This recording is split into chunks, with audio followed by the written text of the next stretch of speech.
Welcome back to AG creations. ఈరోజు మరో interesting movie స్టోరీతో మీ ముందుకు వచ్చాము. 2024 మార్చి 1న తమిళంలో విడుదలైన అధోముఖం సినిమా స్టోరీని ఇప్పుడు ఎక్స్ప్లెయిన్ చేయబోతున్నాం. ఇక స్టోరీలోకి వెళితే మార్టిన్ లీనా అనే కపుల్ని చూపించడంతో మూవీ స్టార్ట్ అవుతుంది. వీళ్ళకి కొన్ని రోజుల ముందే పెళ్ళైపోతుంది. ఇద్దరూ చాలా ఫన్నీగా ఉంటారు. ఒకరోజు లీనా కిచెన్లో వంట చేస్తూ ఉంటుంది. అప్పుడు మార్టిన్ కెమెరా ఆన్ చేసి లీనాని వీడియో తీస్తూ ఉంటాడు. అప్పుడు ఆమెకు ఒక పేపర్ దొరుకుతుంది. అందులో ఆ ఇంట్లో ఇంకో ప్లేస్ లొకేషన్ ఉంటుంది. అక్కడికి వెళ్ళాక లీనాకి ఇంకో పేపర్ దొరుకుతుంది. ఇదంతా మార్టిన్ ప్లాన్. ఎందుకంటే అతను లీనాకి మ్యారేజ్ యానివర్సరీ సర్ప్రైజ్ ఇవ్వాలని అనుకున్నాడు. లీనా అన్నిటినీ ఫాలో చేస్తూ లాస్ట్ లొకేషన్ అయిన బెడ్రూమ్ కప్బోర్డ్ దగ్గరికి వెళ్ళి డోర్ ఓపెన్ చేస్తుంది. అప్పుడు మార్టిన్ ఫేస్ ఎక్స్ప్రెషన్ మారిపోతుంది. అప్పటి వరకు నవ్వుతూ వీడియో తీసిన మార్టిన్ సడన్గా ఆశ్చర్యానికి లోనవుతాడు. లీనా చాలా నార్మల్గా ఉంటుంది. మార్టిన్ షాక్లో చూస్తూ ఉండిపోతాడు. ఎందుకంటే అక్కడ ఉన్న గిఫ్ట్ మార్టిన్ తెచ్చినవి కాదు. అయితే లీనా ఆ కబోర్డ్లో ఉన్న గిఫ్ట్ అన్ని మార్టిన్కి ఇస్తూ హ్యాపీ యానివర్సరీ హస్బెండ్ అని చెబుతుంది. ఆమె మార్టిన్తో మీరు నా దగ్గర ఏది దాచలేరు, నేను నిన్న రాత్రి ఆ గిఫ్ట్ని చూసేశాను అని చెబుతుంది. మార్టిన్ సర్ప్రైజ్ ఇవ్వాలనుకున్నాడు, కానీ తన ప్లాన్ ఫెయిల్ అయిపోతుంది. కాబట్టి మళ్ళీ తనని ఎలాగైనా ఇంకా సర్ప్రైజ్ చేయాలని అనుకుంటాడు. అదే సమయంలో తన రియల్ ఎస్టేట్ పార్ట్నర్ పాల్ మార్టిన్కి కాల్ చేస్తాడు. నిజానికి మార్టిన్ ఒక రియల్ ఎస్టేట్ కంపెనీలో పనిచేస్తూ ఉంటాడు. ఆ కంపెనీ ఫాల్ ఫాదర్ ధామస్తి. అలా ఒక విధంగా ఫాల్ మార్టిన్కి బాస్ కూడా. ఫాల్ మార్టిన్తో బిజినెస్ గురించి కొన్ని విషయాలు మాట్లాడుతూ అప్పుడు మార్టిన్ బన్సల్ మేనేజర్ నాకు పదే పదే ఫోన్ చేస్తూ ఉన్నాడు, బహుశా బన్సల్ నీతో మాట్లాడాలనుకుంటున్నాడేమో అంటాడు. అప్పుడు ఫాల్ నువ్వే ఒకసారి వెళ్ళి అతన్ని మీట్ అయ్యి మాట్లాడు అని చెప్తాడు. నిజానికి బన్సల్ కూడా ఒక రియల్ ఎస్టేట్ కంపెనీ ఓనర్. వాళ్ళ కంపెనీకి అతను డైరెక్ట్ కాంపిటీటర్ కూడా. తర్వాత మార్టిన్ తన టీం పనిలో బిజీ అయిపోతాడు. అప్పుడు అతని దగ్గరికి రామ్ అనే జూనియర్ వస్తాడు. మార్టిన్ అతనితో చాలా ఓపెన్గా మాట్లాడుతూ ఉంటాడు. అతనితో రామ్ నీకు గర్ల్ ఫ్రెండ్ ఉంది కదా, నువ్వు తనకి సర్ప్రైజ్ ఇవ్వడానికి ఏం గిఫ్ట్ ఇస్తావు అని అడుగుతాడు. అప్పుడు రామ్ నేను నా గర్ల్ ఫ్రెండ్కి ఒక వీడియో క్లిప్ అండ్ ఫొటోస్ గిఫ్ట్గా ఇచ్చాను. అందులో తనవి చాలా క్యూట్ ఫొటోస్ ఉన్నాయి. ఇవన్నీ నేను చాలా రహస్యంగా తీశాను. దానికోసం ఏం చేశానంటే నా గర్ల్ ఫ్రెండ్కి తెలియకుండా తన ఫోన్లో హైడ్ అండ్ ఫేస్ అనే యాప్ని ఇన్స్టాల్ చేశాను. అలా ఎప్పుడు కావాలంటే అప్పుడు తన ఫోన్ కెమెరాని యాక్సెస్ చేసేవాడిని అని చెప్పాడు. Wow, super idea. నేను కూడా లీనాకి ఇలాంటి మంచి గిఫ్ట్ ఇస్తే తను చాలా హ్యాపీగా ఫీల్ అవుతుంది. పైగా తనకి తెలియదు నేను తన ఫొటోస్ వీడియోస్ తీస్తున్నానని. కాబట్టి ఈరోజు రాత్రే ఆ పని చేద్దాం అనుకుంటాడు. రాత్రి అయిన తర్వాత సైలెంట్గా ఆమెకు తెలియకుండా ఫోన్ తీసుకొని ఆ ఫోన్లో ఆ యాప్ని ఇన్స్టాల్ చేస్తాడు. దాన్ని అతని ల్యాప్టాప్కి కనెక్ట్ చేసుకుంటాడు. తర్వాత రోజు ఆఫీస్కి వెళ్ళిన తర్వాత ఆ యాప్ని టెస్ట్ చేయాలనుకుంటాడు. ముందుగా ల్యాప్టాప్లో ఆ ఫోన్ని యాక్సెస్ చేస్తాడు. రోజంతా ఆమె ఫోటోలు తీస్తూ ఆమెను చూస్తూ సంతోషంగా ఫీల్ అవుతాడు. సాయంత్రం మార్టిన్ తన పని ముగించుకొని బన్సాల్ని కలవడానికి వెళ్తాడు. బన్సాల్ మార్టిన్తో నాకు తెలుసు ఆఫీస్లో నిన్ను ఎవరూ పెద్దగా ప్రేమించరు, కాబట్టి నువ్వు నాతో పాటు పని చెయ్యి, నీకు మంచిగా డబ్బు కూడా వస్తుంది అని చెబుతాడు.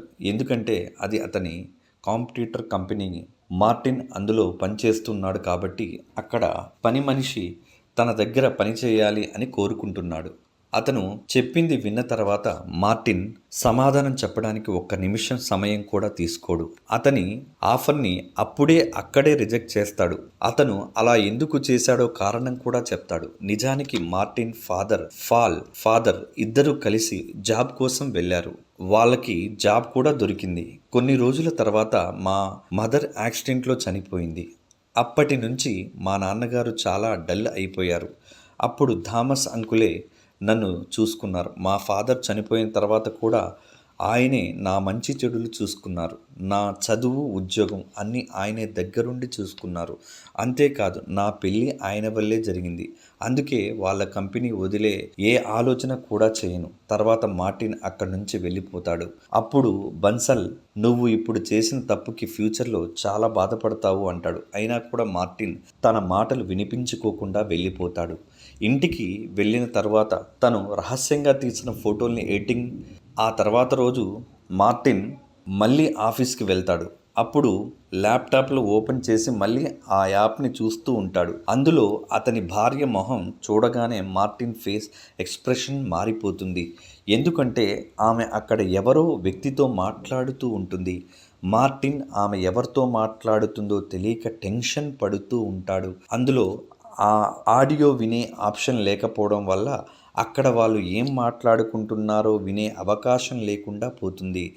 కాబట్టి మార్టిన్ లీనాకి ఫోన్లో మెసేజ్లు పంపిస్తాడు. ఆమె ఆ ఫోన్ చేతుల్లోకి తీసుకుంటున్నప్పుడు బ్యాక్ కెమెరా ఆన్ చేసి అక్కడ ఎవరున్నారో చూడొచ్చు అనుకుంటాడు. కానీ అతను అనుకున్న విధంగా జరగదు. ఆమె చాలా ఫాస్ట్గా మెసేజ్లకి రిప్లై ఇస్తుంది. అప్పుడు మార్టిన్ తన భార్య ఇంకా ఎవరితో అయినా అక్రమ సంబంధం పెట్టుకుందేమో అని చాలా బాధపడుతూ ఉంటాడు.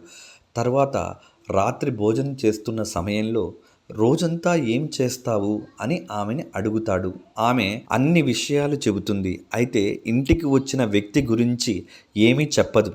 తర్వాత రోజు మళ్ళీ మార్టిన్ డ్యూటీకి వెళ్తాడు. అప్పుడు కూడా లీనా ఎవరితోనో మాట్లాడుతూ కనిపిస్తుంది. లీనా అతనితో మాట్లాడుతున్నప్పుడు చాలా సంతోషంగా కనిపిస్తుంది. అదే సమయంలో మార్టిన్ లీనాకి ఫోన్ చేసి ఒక ఫైల్ గురించి అడుగుతాడు. దాన్ని బెడ్రూమ్లో పెట్టాను, చూడమని చెప్తాడు. ఆమె ఆ ఫైల్ చూడడానికి బెడ్రూమ్లోకి వెళుతుంది. అయితే అక్కడ ఎటువంటి ఫైల్ కనిపించదు. అప్పుడు మార్టిన్ నేనే ఇంటికి వచ్చి చూసుకుంటాను అని చెప్తాడు. అప్పుడు ఆమె ముఖంలో కంగారు కనిపిస్తుంది. ఆమె వెంటనే అక్కడున్న వ్యక్తిని అక్కడి నుంచి వెళ్ళిపోమ్మని చెప్తుంది. అతను వెళ్ళిపోయేటప్పుడు మార్టిన్ బ్యాక్ కెమెరా ఆన్ చేసి చూస్తాడు. అతని కాళ్ళని చూస్తాడు. అప్పుడు మార్టిన్ మనసు విరిగిపోతుంది. అతను చూసిన దాన్ని బట్టి అతని భార్య తనని మోసం చేస్తుంది అని చాలా బాధపడతాడు. అయితే ఇప్పటి వరకు తను చూసిన వాటన్నిటిని బట్టి అతని భార్య తనను మోసం చేసి వేరే వాళ్ళతో ఉంటుంది అని అనుకోవడం కూడా తప్పే. అయితే అప్పటి నుంచి తనకు రాత్రిపూట నిద్ర పట్టదు. ఎప్పుడు ఆ వ్యక్తి ఎవరు అని ఆలోచిస్తూ ఉంటాడు. తరువాత రోజు లీనా నిద్రపోతున్నప్పుడు అతని ఇంట్లో అన్ని వైపులా కెమెరాస్ ఫిక్స్ చేస్తాడు. అలా స్పై కెమెరాల్లో ఆడియో కూడా ఫిక్స్ చేస్తాడు. దాని ద్వారా అతను లీనా మాటలు కూడా వినవచ్చు అని. అంతేకాకుండా అతను లీనా వాట్సాప్ కూడా తన ఫోన్లో లాగిన్ చేసుకుంటాడు. దాని ద్వారా లీనా ఏ చాటింగ్ చేసినా తను చదవగలడు. తర్వాత రోజు మార్టిన్ ఆఫీస్లో కూర్చొని లీనా వాట్సాప్ చెక్ చేస్తూ ఉంటాడు. అప్పుడు ఒక వ్యక్తి దగ్గర నుంచి లీనాకి ఒక మెసేజ్ వస్తుంది. అతను నేను ఇప్పుడు ఇంటికి రావచ్చా అని అడుగుతాడు. లీనా వెంటనే త్వరగా రమ్మని చెబుతుంది. కొంచెం సేపు తర్వాత ఆ వ్యక్తి ఇంటికి వస్తాడు. లీనా ఇంట్లో ఒంటరిగా ఉంటుంది. ఆ వ్యక్తి లీనాతో చాలా స్వీట్గా మాట్లాడుతూ ఉంటాడు. అలా కొంచెం సేపు అక్కడ సమయం గడిపిన తర్వాత వెళ్ళిపోతాడు. ఇదంతా చూసిన తర్వాత మార్టిన్ మనసు ఇంకా ముక్కలైపోతుంది. అప్పుడు అతను తన పాత రోజులు గుర్తు చేసుకుంటాడు. ఇక్కడ సీన్ ఫ్లాష్ బ్యాక్లోకి వెళుతుంది. మార్టిన్ కాలేజ్లో లీనాని చూసిన మొదటి రోజు అది. కాలేజీలో వాళ్ళిద్దరూ స్నేహంగా ఉంటారు. మెల్లిగా వాళ్ళ స్నేహం ప్రేమగా మారింది. కొన్ని సంవత్సరాల తర్వాత వాళ్ళు మళ్ళీ కలిశారు. అప్పుడు వాళ్ళు మంచి ఫ్రెండ్స్గా అయ్యారు. అలా తర్వాత పెళ్లి జరిగింది. ప్రజెంట్ సీన్లో మార్టిన్ లీనా ఎక్కడికో వేరే ప్లేస్కి వెళ్ళడం చూస్తాడు. అక్కడికి వెళ్ళి ఆమె ఒక వ్యక్తిని కూడా కలుసుకుంటుంది. ఆ వ్యక్తి లీనాతో నువ్వు నాతో ఉండాలనుకుంటే నీ భర్తని చంపేయాలని చెప్తాడు. నువ్వు నీ భర్తని చంపగలవా అని అడుగుతాడు. లీనా చంపుతానని, అందులో ఎటువంటి ఇబ్బంది లేదని చెప్తుంది. ఆ మాట విని మార్టిన్ షాక్కి గురవుతాడు. తర్వాత ఆ వ్యక్తి విషమున్న ఓ ప్యాకెట్ని లీనాకి ఇచ్చి ఆ విషాన్ని నీ భర్త తినే ఆహారంలో కలిపి చంపేయమని చెప్తాడు. ఒకవేళ ఈ విషాన్ని తిని కూడా రేపు ఉదయంలోపు చనిపోకపోతే ఈ గన్ను కూడా తీసుకో, దాంతో చంపేయమని చెప్తాడు. లీనా కూడా అతను ఇచ్చిన విషం గన్ను తీసుకొని ఇంటికి వచ్చేస్తుంది. ఆ రోజు రాత్రి మార్టిన్కి ఆ వ్యక్తి లేదా లీనా ఇద్దరూ కలిసి తనని చంపుతున్నట్లుగా కల వస్తుంది. తర్వాత రోజు లీనా మళ్ళీ ఆ వ్యక్తిని కలవడానికి వెళుతుంది అని తెలుస్తుంది. అందువల్ల మార్టిన్ ఆమెని ఫాలో చేస్తాడు. మార్టిన్ లీనా ఫాలో చేస్తూ అక్కడికి వెళ్ళి తరువాత ఊహించిన విషయాలు జరుగుతాయి. అక్కడ లీనా ఆ వ్యక్తి మాట్లాడుతున్నప్పుడు వాళ్ళిద్దరి మధ్య గొడవ జరుగుతుంది. అప్పుడు లీనా నేను నా భర్తను చంపలేను అంటుంది. అప్పుడు ఆ వ్యక్తికి చాలా కోపం వస్తుంది. అయితే లీనా అతను ఇచ్చిన గన్నుతో అతన్ని షూట్ చేసి చంపేస్తుంది. చాటుగా నిలబడి ఇదంతా చూస్తున్న మార్టిన్ ఆమెకి ఎదురుగా వచ్చి అసలు ఇదంతా ఏంటి, నువ్వు ఏం చేస్తున్నావు అని అడుగుతాడు. అప్పుడు లీనా ఏడుస్తూ జరిగింది మొత్తం మార్టిన్తో చెబుతుంది. ఆ చనిపోయిన వ్యక్తి బన్సల్ వ్యక్తి. అతను లీనాని బ్లాక్మెయిల్ చేస్తూ ఉంటాడు. ఎందుకంటే బన్సల్ దగ్గర ఒక వీడియో ఉంది. అందులో మార్టిన్ ఒక అమ్మాయితో ఉన్నాడు. ఆ వీడియో చాలా దారుణంగా ఉంది. అయితే ఆ వ్యక్తి బన్సల్ పని చేయడానికి వచ్చి ఉంటాడు. కానీ లీనాని చూడగానే అతనికి నచ్చింది. అందువల్ల అతను బెదిరించి ఆమెను లొంగ తీసుకోవాలి అనుకున్నాడు. అందుకే లీనా అతన్ని చంపేసింది. ఇదంతా విన్న తర్వాత లీనా తనని మోసం చేయలేదని, అతని పరువు కాపాడేందుకే ఇదంతా చేసిందని తెలుసుకుంటాడు. ఇదిలా ఉంటే లీనా ఏ వీడియో గురించి అయితే మాట్లాడుతుందో ఆ వీడియోలో మార్టిన్ ఫేక్ అని చెబుతాడు. తరువాత మార్టిన్ లీనాని ఇంటికి వెళ్ళిపోమ్మని చెప్పి తను ఒక్కడే ఆ వ్యక్తి శవాన్ని మాయం చేస్తాడు. అప్పుడు మార్టిన్కి ఆ వ్యక్తి పేరు సూర్య అని తెలుస్తుంది. అతను భార్య మీరా మార్టిన్ కంపెనీలో అకౌంటెంట్గా పనిచేస్తుంది అని తెలుస్తుంది. సూర్య ఏ ఉద్యోగం చేసేవాడు కాదు. అయితే బన్సల్ కోసం గుండాగిరి చేసేవాడు. మార్టిన్ సూర్య డెడ్ బాడీని మాయం చేసిన తర్వాత ఇంటికి వెళ్ళిపోతాడు. అప్పుడు లీనా మార్టిన్తో బన్సల్ నీ ఫోన్ హైడెన్ యాప్ ఇన్స్టాల్ చేయమని చెప్పాడు, నేను అలాగే చేశాను అంటుంది. అప్పుడు ఈ స్పై యాప్ ద్వారా మార్టిన్ని ఎవరో లైవ్లో చూస్తూ ఉంటారు. అయితే ఈ వ్యక్తి ఎవరో మనకి తర్వాత తెలుస్తుంది. తర్వాత రోజు సూర్య చనిపోయాడని, అతన్ని మార్టినే చంపేశాడని విషయం న్యూస్లో వస్తుంది. ఎందుకంటే సూర్య భార్యని మీరాని మార్టిన్ లవ్ చేస్తున్నాడని, అందుకే అతన్ని చంపేశాడని న్యూస్లో వస్తుంది. ఇది విన్న తరువాత మార్టిన్ వెంటనే ఇంటి నుండి వెళ్ళిపోతాడు. ముందు బన్సల్ ఎక్కడున్నాడో తెలుసుకునే ప్రయత్నం చేస్తాడు. ఎందుకంటే అతని దగ్గరికి వెళ్ళి ఈ సమస్యని పరిష్కారం చేయవచ్చని చివరికి మార్టిన్ బన్సన్కి కనిపిస్తాడు. అయితే ఊహించని ఒక షాకింగ్ విషయం చూస్తాడు. అదేమిటంటే పాల్ బన్సన్ను కలిసిపోయి ఉంటాడు. వాళ్ళిద్దరూ మంచి ఫ్రెండ్స్గా ఉంటారు. తర్వాత మార్టిన్ అతని ఇంట్లోకి వెళ్ళి నువ్వు బన్సన్తో ఎందుకు ఉన్నావు అని అడుగుతాడు. అప్పుడు పాల్ జరిగింది మొత్తం అతనితో చెప్పేస్తాడు.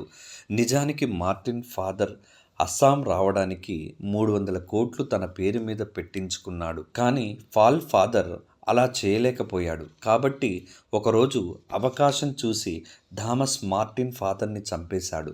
ఇప్పుడు మార్టిన్కి వాళ్ళు తనని కూడా చంపేస్తారని తెలిసిపోతుంది. అయితే వాళ్ళు ఇప్పటి వరకు తనని ఎందుకు చంపలేదని కూడా అతనికి తెలుస్తుంది. అదేంటంటే మార్టిన్ చనిపోయిన తర్వాత అతని పేరు మీద ఉన్న ఆస్తి మొత్తం ఒక చర్చికి వెళ్తుంది. అందుకే వాళ్ళు మార్టిన్ని వాళ్ళ దగ్గరే పెట్టుకున్నారు. సరైన అవకాశం కోసం ఇన్ని రోజులుగా ఎదురు చూస్తున్నారు.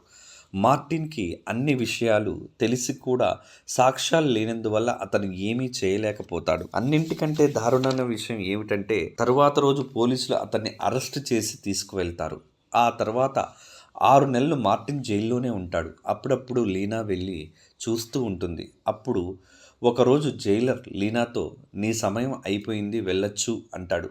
ఈ మాటలు వినగానే మార్టిన్ ఆలోచనలు పడిపోతాడు. నిజానికి లీనా తన పేరుని లీనా మహాదేవ్ అని చెప్పింది. కానీ ఆమె అసలు పేరు లీనా థామస్.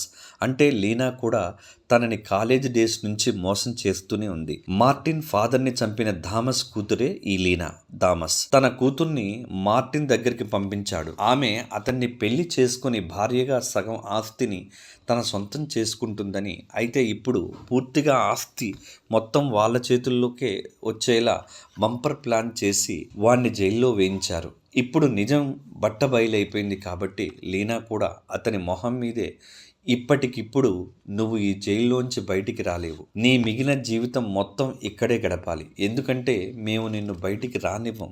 నువ్వు చచ్చిపోయిన తర్వాత ఆటోమేటిక్గా ఆస్తి మొత్తం మాకే వస్తుంది కదా అంటుంది. ఆ మాటలు చెప్పి లీనా నవ్వుకుంటూ అక్కడి నుంచి వెళ్ళిపోతుంది.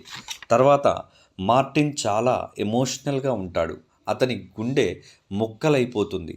మనసు బరువెక్కిపోతుంది. నా అన్నవాళ్లే నాకు ద్రోహం చేశారని అతనికి ఊపిరి ఆడటం లేదు. ఇప్పుడు అతను అన్ని విధాలా ఇరుక్కుపోయాడు. తరువాత 6 నెలలు కూడా మార్టిన్ జైల్లోనే ఉంటాడు. అయితే జైల్లో అతనికి ఒక రౌడీ గ్యాంగ్ లీడర్ పరిచయం అవుతాడు. మార్టిన్ అతనికి తన కథ మొత్తం చెప్పి, మీరు నాకు సహాయం చేస్తే మీకు 100 కోట్లు నా ప్రాపర్టీ ఇస్తానని చెప్తాడు. తర్వాత ఆ లీడర్ తన పవర్ని మనుషుల్ని ఉపయోగించి మార్టిన్ శత్రువుల దాకా చేరుకుంటాడు. మూవీ ఎండింగ్లో మార్టిన్ లీనాకి ఫోన్ చేసి హ్యాపీ యానివర్సరీ వైఫ్, నేను త్వరలో బయటికి రాబోతున్నాను అని చెప్తాడు. ఈ సీన్తోనే మూవీ ఎండ్ అవుతుంది. సో ఇది ఫ్రెండ్స్ ఇవాళటి వీడియో. మరో మంచి స్టోరీతో మళ్ళీ మీ ముందుకు వస్తాము. Thanks for watching. లైక్ చేయండి, ఎలా ఉందో కామెంట్ చేయండి, మీకు నచ్చినట్లయితే సబ్స్క్రైబ్ చేయండి. Thank you.